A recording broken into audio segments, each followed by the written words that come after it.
I picked up an old fat bike frame last year and did a few modifications on it. Used to have a front derailleur on, so I got rid of that and just sanded it down and just wanted to make it how I wanted it. Got a couple of used wheels and made sure everything fit in.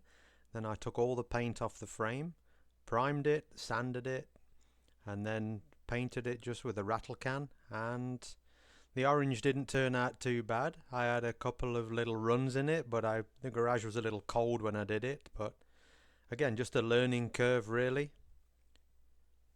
So it again didn't turn out too bad. Nice shine on it, and I put some polymer polish on it afterwards just to kind of protect it and just to really get into it. So I bought a fork and also new head racers.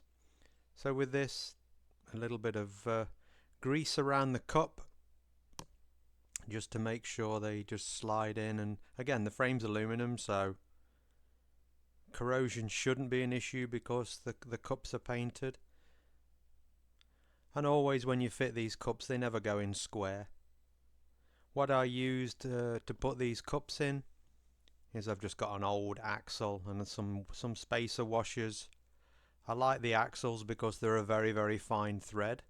So again, I just tap in just to get an alignment using a nylon hammer so it doesn't mark the cups or anything, and just ease it in nice and slowly. Again, with it being a fine thread, it really just pull it in nice and steady. And that little bit of once it starts to bite, again you can see the top is slightly off, but the trouble is when you hit it and it's not got a bit of tension on it, it just keeps bouncing. So once it's kind of just set, another little tap and things just, well, it'll just sit square. And then just to finish the cup off, you can just see how the spindle went loose in the middle. So that couple of things. But again, just if you keep hitting it, like I say, it'll just bounce and then you won't get that. So the crux of this video really is I was buying parts online, mostly from AliExpress, and as they come, I'm just fitting them on, and this is basically a dry fit. So once everything's in and everything's on, I remove some parts again, obviously not these cups because I'd put them in with a little bit of grease, but remove most of the parts again and then just refitted everything. And then once everything's refitted, torque it up and make sure everything's nice and snug and works. But the video primarily is just the dry fit. And again, this was over a couple of months because I'll buy a piece and then buy a few more pieces, measure things up, see what fits, what doesn't fit, and what I kind of need next. So again, now that's all, both top and bottom are all snugged up. The gap between the cup and the frame goes. You can give it a knock again if you want to, just to make sure things are in, but again the bearings, again it's a sealed bearing, but a little bit of grease around it just stops creaking and just makes sure everything just fits in there nice, and again prevents water, keeps stuff out. The fork I got was a carbon fork from Ali. So here obviously the steerer tube is way too long than it needs to be, but again, until I get the wheels in, tyres in, handlebars on, I have no idea how long it needs to be.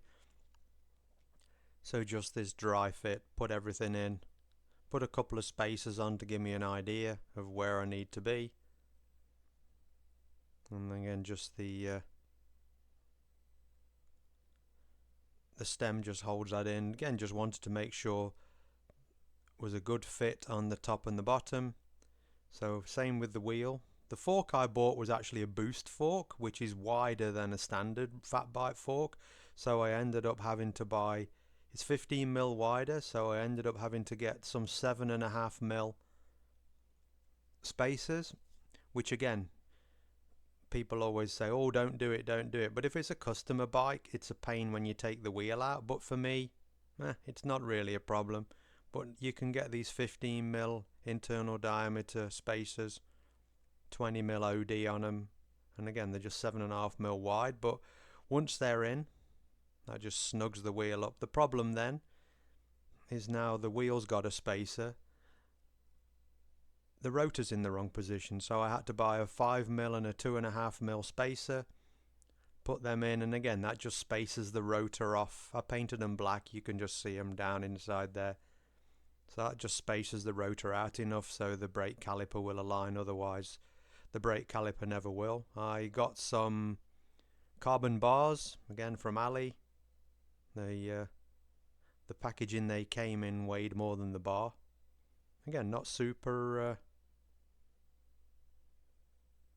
high quality stuff, but for a bike, near enough. And with these, again, just snug the cap bolts up.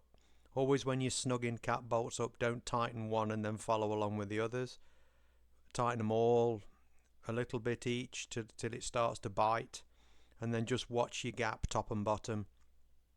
The gap top and bottom should be equal, and again just that little bit of snugging, and once you feel it, quarter turn, half turn each until you end up again equal with those gaps.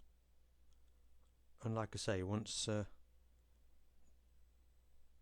I was happy with everything then got torqued up to what, and like I say, these are about 7 Newton meters torque, so not a lot but enough, and it always feels like it's too much and they're going to snap. And again, I will adjust these bars later on because I like mine set back a little bit, so not vertical, so uses the setback in the bar. But until you're sitting on it, difficult to say, difficult to tell. But once they're just tweaked up, make sure the steering's nice and easy.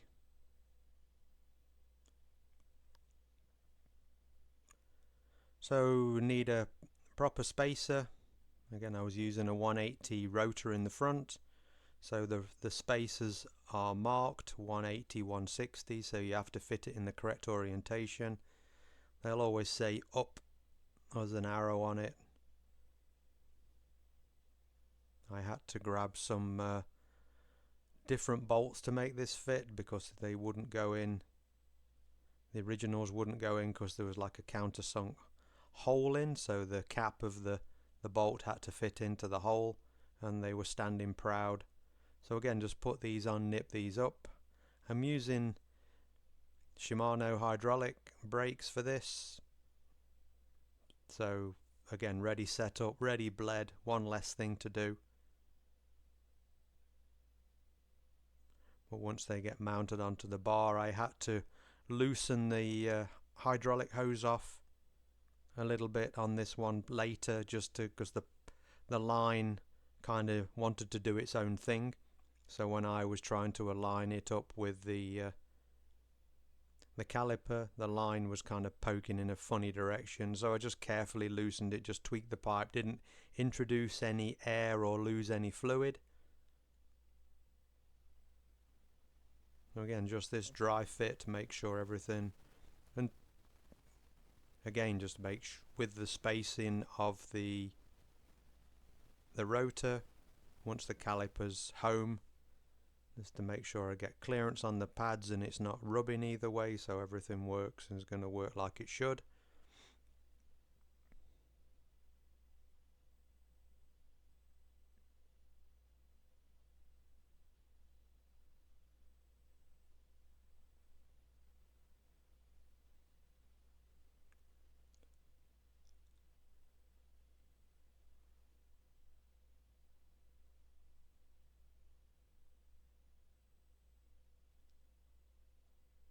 Again, just snug them up. It's easy to see whether it's aligned, and all with hydraulic brakes, once you're setting them up, if you just get it somewhere close and then grab the lever, squeeze it, and it will self-centralize. As it's self-centralized, nip the bolts up, and that should give you good alignment. Cable ones are a little different because it won't self-centralize with the cable, it's relying on the mechanical movement, so you have to tweak with those a little bit more. So again, throwing the back wheel in, I've already put the derailleur hanger on and just got that snugged up. I'd got an 11 speed cassette I had from a gravel bike build I did a while back, and I found For my gravel bike living in the prairies, I really didn't need that range of cogs on the back, so I went to a 3611 as opposed to a 44, because I found out when I was using this cassette on my gravel bike I was only using about 3 of the gears. With this setup I've actually used, it's a through axle wheel, but it's like a drop hanger at the back, so I've ended up using a through axle with a nut on it. Again, I had to shop around on Ali to find that one to make sure it was long enough. Once the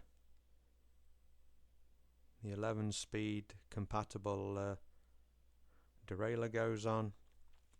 And again, with this you can set it up visually using your end screws, and you can just move it in and out. Before you even put the chain on, you can get the end screws set up, so when the chain is put on,